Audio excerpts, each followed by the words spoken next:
Please enjoy your meal at your leisure. We already told Miss Rose to speak normally to us. But Miss Blue is a princess. If I speak casually, wouldn't it be inappropriate? I allow it. Here I see Miss Rose as a friend. Catherine spoke to Rose in a friendly manner, without regard for her high social status. Although she was a princess, Weio's family treated her with affection, just as they treated the policewoman herself. Therefore, she had no intention of exerting authority or acting aristocratic, as she did not want those who helped her to feel uncomfortable in her presence. This isn't a dream, right, P-Din? I actually became friends with a princess. Yes, and Rose, you're not dreaming. Miss Blue, eat plenty. I'm already eating. Even if the food is simple and not luxurious like the meals at a palace or a 5-star hotel, this dinner is a way of welcoming you.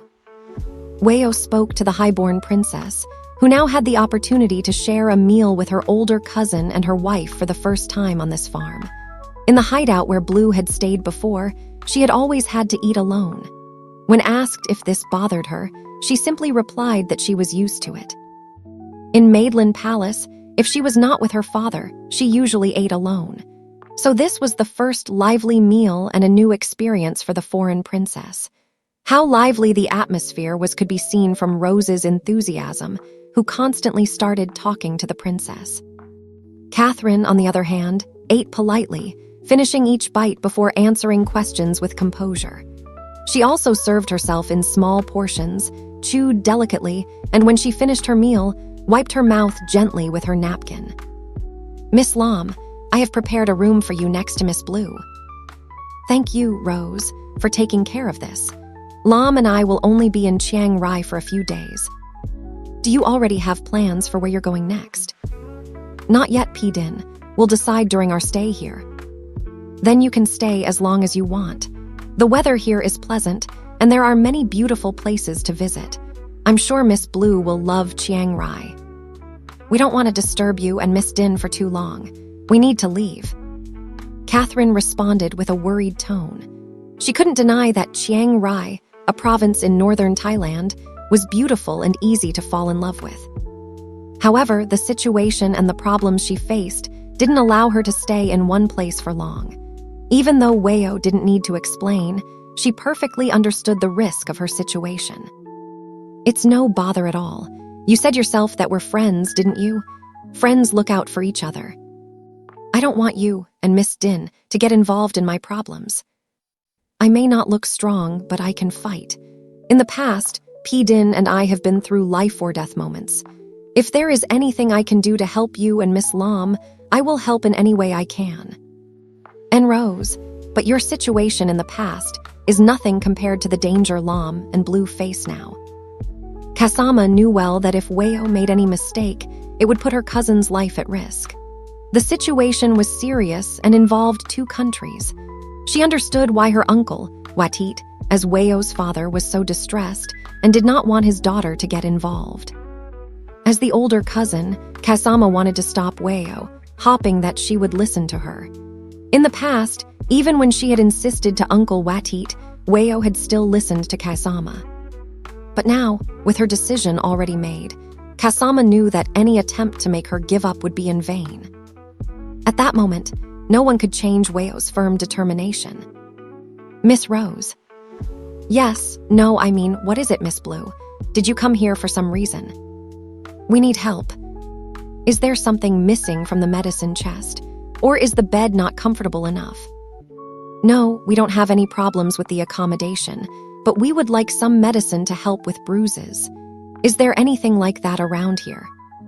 It's in the first aid kit. I'll get it for you. Is Miss Blue hurt? Do you want me to help you take care of the wound? I'm very delicate. We're fine, but Weio got hurt because of us. Catherine followed Rose, who was the wife of the owner of the house. She was not surprised to learn that the two were a couple, because although Maidland was a small country compared to Thailand, which had a much larger population and territory, the foreign nation had laws that recognized gender diversity and allowed same-sex marriage. Ah, the bruise on Miss Lam's neck, right? I noticed it since I arrived. It must be hurting a lot. Is this the medicine? Yes, apply a thin layer morning and night for 2 or 3 days. The mark should lighten, and within a week it will probably disappear. We appreciate it.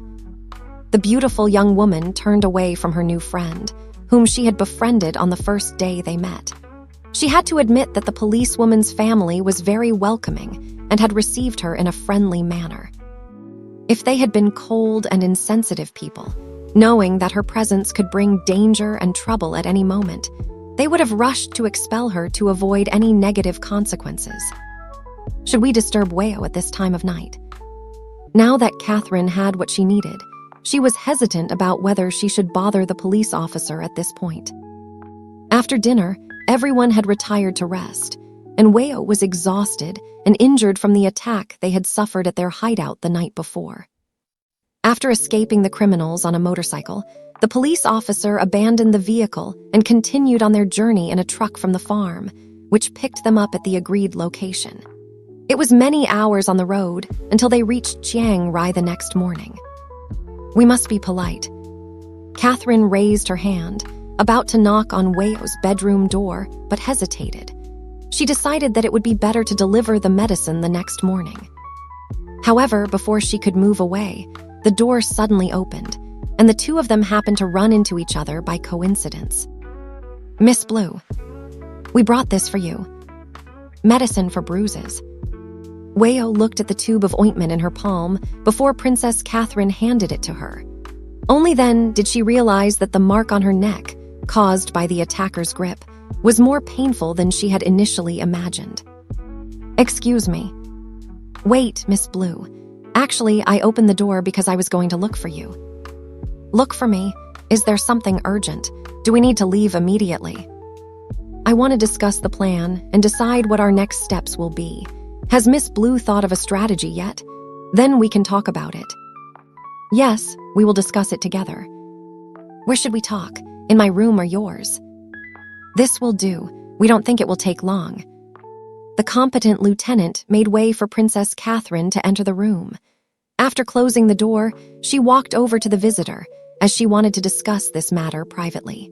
She didn't want P-Din or Rose to know about the plan before the right time. Now, what is Wayo's plan? I don't have a definitive plan yet, but I want to know, is there a Thai embassy in Maidlin? No, likewise, Thailand does not have an embassy in Maidlin. In fact, our mission here involves precisely this issue. We want to strengthen ties between the two countries. What a shame. If there was a Thai embassy in Maidlin, it would be easier to send a message to the king, letting him know what happened to Miss Blue. We actually have a way to communicate directly with our father, without Grace finding out. Then use that option. The King of Maidlin will certainly help. If he learns of the situation, he will take action against the rebels who dared to attack the princess.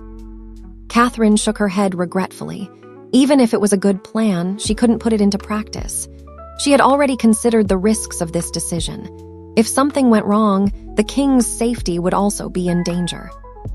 We don't know if Anthony is involved in this conspiracy. Even if Grace and Henry don't realize that we've been in contact with our father, Anthony will certainly find out. If he's on the rebels' side and knows that we're still alive, both the king and our brother will be in danger. The situation is more complicated than we imagined. But don't worry, Miss Blue. We'll solve this step by step. I'm sure there's a way out. We just haven't found it yet, but that doesn't mean there isn't one. Don't worry. We hope so. We want to resolve this issue as quickly as possible to ensure everyone's safety. But for now, Miss Blue must rest. She hasn't slept for almost a whole day. We understand. Sleep well, I'm here. I guarantee that Miss Blue will be safe. Wayo, don't forget to give him the medicine. I'll go now, before sleep makes me forget. Wayo opened the cap of the tube, but found a problem. She couldn't see exactly where the bruise on her neck was. The small room didn't have a mirror, so she thought she would just spread the cream around. But before she could do that, Catherine snatched the tube back. If possible, don't hurt yourself anymore because of me. I can't promise that. Wayo, please take what I say seriously. Listen to the end, Miss Blue. I say this because these are unpredictable situations. Even if you are careful, if there is a confrontation, it is inevitable that someone will get hurt. The police officer explained seriously, reinforcing her position with logic and reason. She was grateful to receive such consideration from someone like Princess Catherine. The fact that she cared enough to apply the medicine herself showed how much she cared. But there is something I can promise. What would it be? As long as I'm here, I won't let Miss Blue get hurt. From head to toe, I will protect you with my life. Henry, so far there is still no progress on Miss Blue. Not yet, Grace. I don't know how those idiots are working either. What are we going to do? If the snipers fail and the real Miss Blue escapes and is still alive until now, doesn't that mean we're all lost? It's not as simple as you think, Helena. If by any chance Miss Blue really did manage to escape, it won't be long before she dies anyway. Grace gave a cold smile, satisfied with the plan that had been in the works for so long to take the throne of Maidlin. Despite being a simple commoner, just a loyal servant without royal blood of the Delena dynasty, and without enough military strength to overthrow such a powerful monarchy, the fact that she was close to royalty and had their trust was the most lethal weapon that no one would ever suspect. King Arthur will never find out that you are not the real Miss Blue, Helena. After all, you are just a criminal sentenced to death who should have died years ago if I hadn't found a way to save your life. Now, your identity has been completely erased from Maidlin's civil records. Since you officially don't exist, taking the princess's place becomes an easy thing to do. No matter how skilled an investigator is, no one can find someone who has already been declared dead. But I am not like Helena, Grace. You know that my father is a trusted man of King Arthur, a loyal and faithful royal secretary. If he finds out that I am conspiring against the kingdom and collaborating with you, I will not have the slightest chance of surviving. I will be treated as a traitor to Maidlin. Henry, Duke Antony will never find out what we are doing. Don't worry, my love. Soon, when Helena takes the throne in place of King Arthur, you will be the new royal secretary. You will have all the power you have ever wanted, without any more oppression from your father. You will have freedom, and most of all, Maidlin will be ours. Grace was a master manipulator. She had spent decades plotting her revenge and knew exactly how to move her pieces on the board. She used Helena, whom she had saved, as a key pawn in her plan and enticed Henry with false promises of love, making him offer his loyalty without hesitation, even if it meant betraying the rightful heir to the throne, Princess Blue. Your duty now is to simply eliminate anyone who might bring us trouble. Don't worry, Grace. I'll take care of everything. Henry, if someone is useless, just get rid of him. Do you really think you'll be able to escape forever? Mr. Henry. The leader of the group almost knelt in supplication, begging for his life when he saw the head of the royal guard, Henry, unexpectedly appear in his hiding place, a place difficult to access in the middle of the darkness of the night. But faced with Maidlin's skilled agents, there was no escape. Henry had enough courage to invade a den of bandits alone, facing dozens of men without hesitation. You've already received your payment, but I warned you, didn't I? If you failed, you knew very well what would happen. It's all Kem's fault, sir. He's the one who failed the mission. I tasked him with watching over the princess, but he let her escape. Who is Kem? It is me. Bang! A single shot pierced his forehead, without giving him any chance to explain. Before he could say anything else, his body fell lifeless to the ground. For those who failed, there were no second chances. Their fate was immediate death. Henry then turned the gun on the leader of the group, ready to pull the trigger again.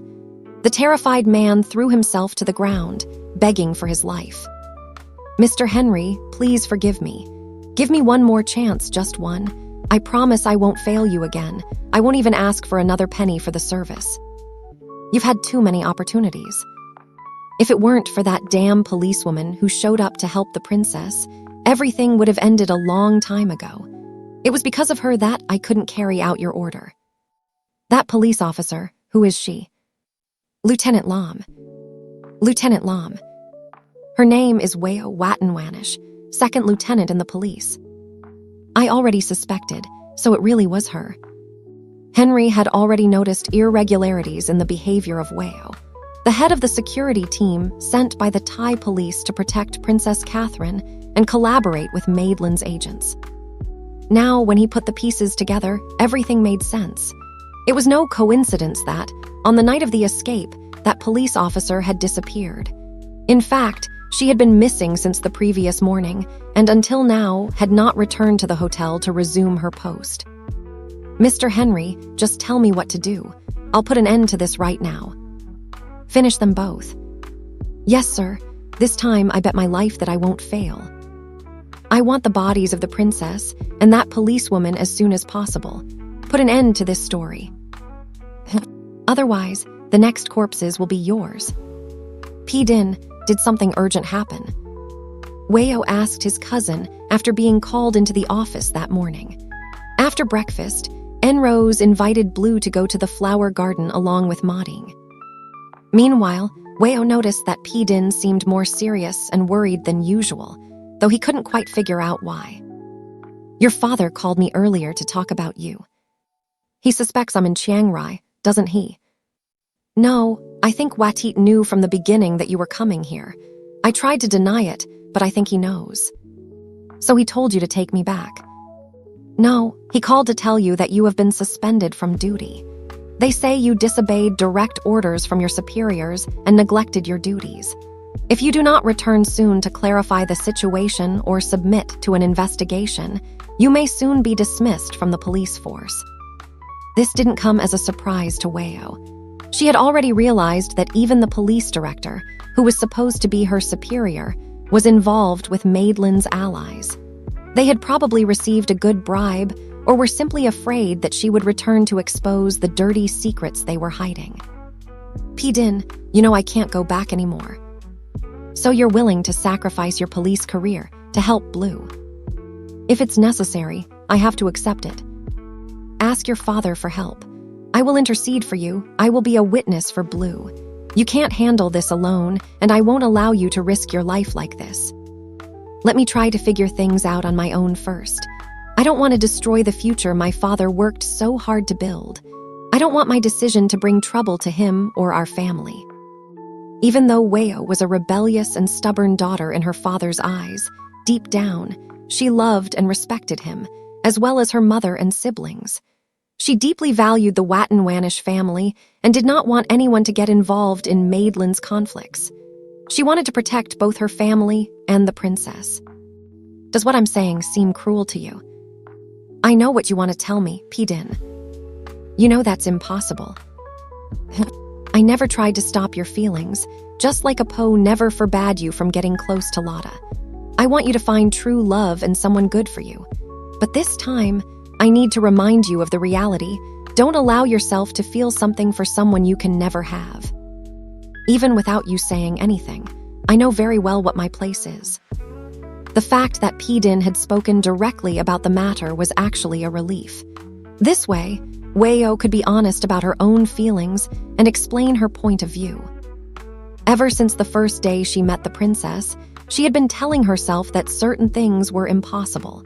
From the first glance they exchanged, she had known and remembered it every day. You know, I hate being disappointed, and now, more than ever, I believe in true love. I want to find someone special, just like you found Enrose, just like Apo found Lotta. I understand, and I hope you find someone good. I would never fall in love with Blue. I would never love someone who made me suffer. I would never hope for something impossible. For me, all of this is just a duty. She would never forget that she was just a commoner, destined to be with someone of her own social class. Perhaps, when this was all over and Catherine reclaimed her throne in Madelin, Weo would finally have time to seek the love he had always dreamed of. Because it was only in fairy tales that a bodyguard could live a love with a princess. That flower bouquet is very pretty, Blue. I think Enrose's bouquet is beautiful too. But compared to the work of someone trained in royalty like you, mine seems like child's play. Don't think like that, Enrose. Different flowers have their own beauty. I don't think you two need to argue about this, Mauding commented. I'll decide for you. You both look amazing. How can such beautiful people also make such beautiful flower arrangements? When I tried to make one for PT, it turned out such a mess that it was impossible to look at. Catherine smiled at the relaxed conversation of N. Rose's assistant, who was talkative and fun. N. Rose, on the other hand, was someone with a cheerful temperament and liked to tease Modding with her words. Spending time with the people on the farm always gave her new experiences and a different outlook on life. She used to rely on Grace as her assistant and confidant, but within the palace in Maidlin, she had to deal with everything on her own most of the time. Now, as she mixed with ordinary people and saw them as friends, Catherine felt a different kind of sincerity and affection. I think it's best to take it to PDIN to evaluate and see how many points out of 10 she would give. Wow, N. Rose. Blue and I spent a long time praising you, and in the end you only trust PDIN's opinion. Wait, isn't that Lam? Yes, it really is. Why is she hiding over there in the corner? Do you want me to go and get her? Ah, she's leaving. Catherine turned her face to follow the direction of N. Rose and Modding's gaze. Since she was sitting at a different angle, she could only see the last of it, and what was left before her eyes was only the policewoman's back walking away. What could Lam be up to? He's acting very suspiciously. Thank you for inviting me to arrange flowers with you, N. Rose and Modding. It's nothing, Blue. We still have lots of other fun activities to do on the farm. Today was a lot of fun. Oh, Blue, are you leaving already? I have to go. Tipafa watched as Princess Catherine cut the conversation short and left, taking with her the bouquet of irises she had carefully arranged. She had already made a bouquet of red roses, her favorite, while Modding helped. Or at least tried to, as it was still unclear whether her participation was more of a hindrance or a help. Wayo. Can you hear me? Of course she could hear perfectly. Princess Catherine had followed her, even though Wayo had purposely quickened his pace to increase the distance between them. Ever since N. Rose had caught her peeking from the corner, thinking no one would notice, Wayo had decided to move away. Still, he ended up witnessing a rare moment of relaxation on Blue's day off, who seemed happy and smiling, even after everything she had been through. Although danger still loomed, at least for that moment, the princess seemed to have found some peace. She liked Blue's spontaneous smile, and she wished the princess could smile like that every day from now on. If it were within her power, she would protect that smile at any cost, without letting anyone erase it. But it was just the smile she liked. It wasn't like he was harboring expectations or deluding himself into thinking he could fall in love with a princess. I'm listening. Then why didn't you stop? I just wanted to keep. I have an urgent matter to attend to, so I need to go. Can't you wait a moment for me? Now he had no choice. Catherine, who always walked with elegant steps, this time quickened her pace until she was almost running to get in front of him and prevent his escape. The safe distance that Wayo had tried to maintain was completely annulled before his eyes. What's wrong, Blue? I have a question. Is it about the iris bouquet? Oh, you said you were going to arrange flowers with N. Rose. Yes, I did it. What do you think, Wayo? If I say it looks nice, I will be satisfied. What if I say it isn't? I'll be furious. Wayo laughed involuntarily, forgetting for a moment that he was trying to keep his distance. It was impossible not to give in to Catherine's question, which seemed to have all the answers already predefined. Apparently, there were only 3 possible options, which is handsome, very handsome, or gorgeous. The word ugly was certainly not part of the princess's vocabulary. It's very beautiful. You don't have to say that just because you're afraid of annoying me. I'm just telling the truth. Because both Blue and the irises, they were beautiful, but equally dangerous to the heart.